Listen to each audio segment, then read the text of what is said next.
Assalamualaikum warahmatullahi wabarakatuh. Alhamdulillah wassalatu wassalamu ala rasulillah wa ala alihi wa ashabihi wa mawala. La hawla wa la quwwata illa billah, amma ba'd. Jumpa kembali di channel Muksid Haitami. Selamat datang Bapak Ibu sahabat, para perindu Tanah Suci yang dimuliakan Allah Subhanahu wa Ta'ala. Kali ini saya akan berikan sebuah opini tentang pemberangkatan umroh di masa pandemi. Karena ada beberapa yang bertanya, sebaiknya berangkat di musim pandemi ini, di masa pandemi ini, karena umroh sudah dibuka, atau menunggu dulu sampai nanti pandemi berangsur-angsur tidak ada. Nah, di sini saya akan ngasih gambaran ya, kepada Bapak Ibu sahabat sekalian, berapa atau bagaimana sih sebenarnya perjalanan ibadah umroh yang dilakukan saat ini ya.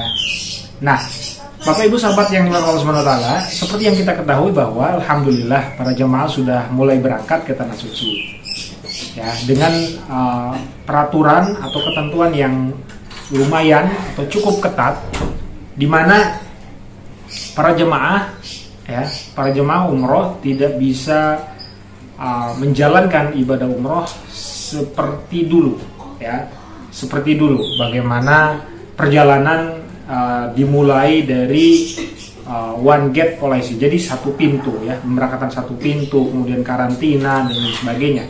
Saya mulai dari proses pemberangkatan. Jadi ini biar sebagai gambaran bagi Bapak Ibu sahabat sekalian, terutama para jemaah umroh yang akan berangkat ya dalam waktu dekat ini.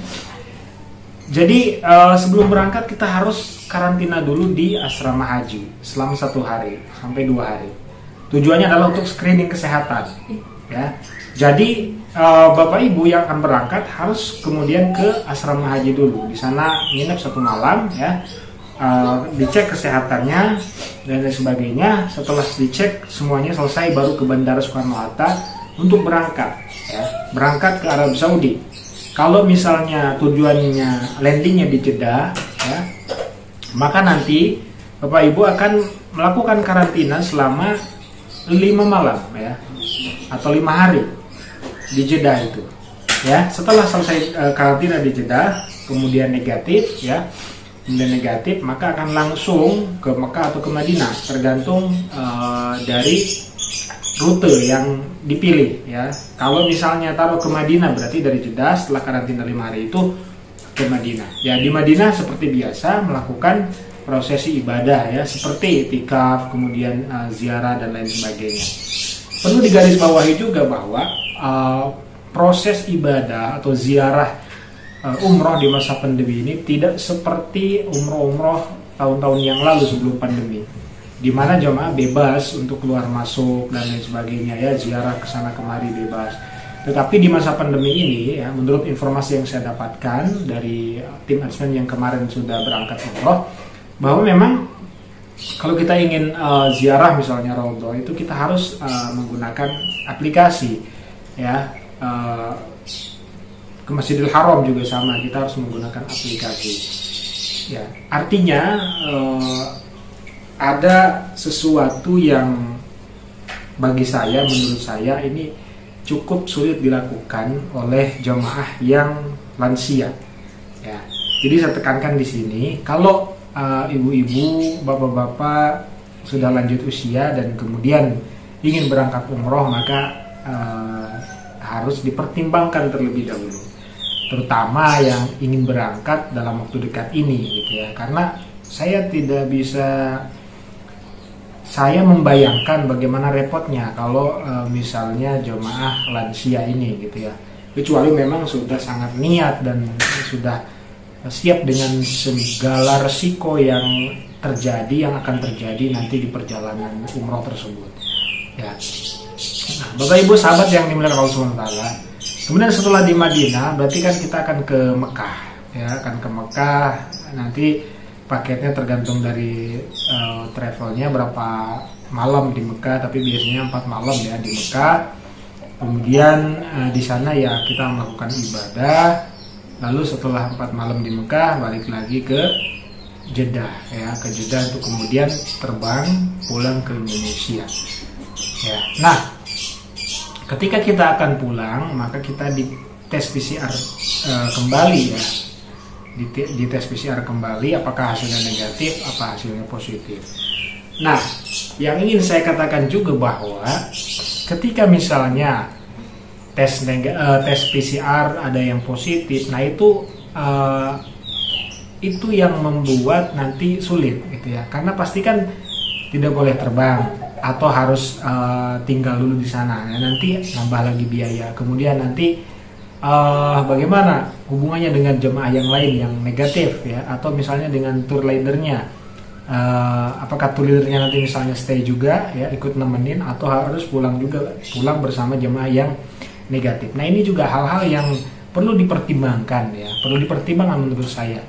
Jadi harus dipikirkan dalam kondisi terburuknya. Ya, kalau kita berpikir kondisi yang baik-baik saja ya, mungkin insya Allah lancar ya, misalnya karantina lancar, PCR negatif semua, kemudian itu pikiran atau pikiran yang positifnya, yang tidak ada risiko gitu. Tapi kita coba berpikir ke hal-hal yang mungkin beresiko, seperti tadi kalau misalnya tes PCR-nya negatif, bagaimana langkahnya, solusinya seperti apa. Nah, itu perlu kita pertimbangkan ya. Bukan berarti negative thinking, tetapi lebih kepada antisipasi. Kalau itu terjadi, bagaimana solusinya gitu ya. Terutama nanti kalau jamaahnya misalnya jamaah yang sudah lansia gitu ya. Nah, setelah dari Jeddah kemudian sudah diizinkan terbang ya, pulang ke Indonesia. Di Indonesia juga harus karantina selama 10 hari.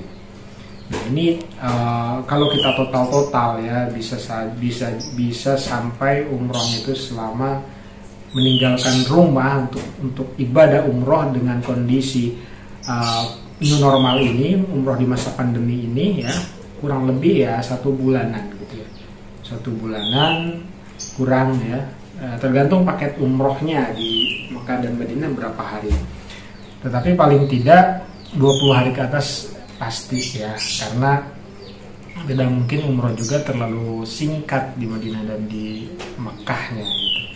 Nah, karantina 10 hari di hotel yang sudah ditentukan ya di Indonesia itu juga memakan biaya atau budget yang cukup lumayan ya, bisa di angka 6 juta, 7 juta ke atas gitu ya, dan itu biayanya ditanggung oleh jemaah gitu ya. Jadi makanya kenapa biaya umrohnya cukup tinggi ya, cukup mahal ya, karena itu tadi banyak poin-poin yang harus kita bayar ya, karantina, tes PCR dan lain sebagainya.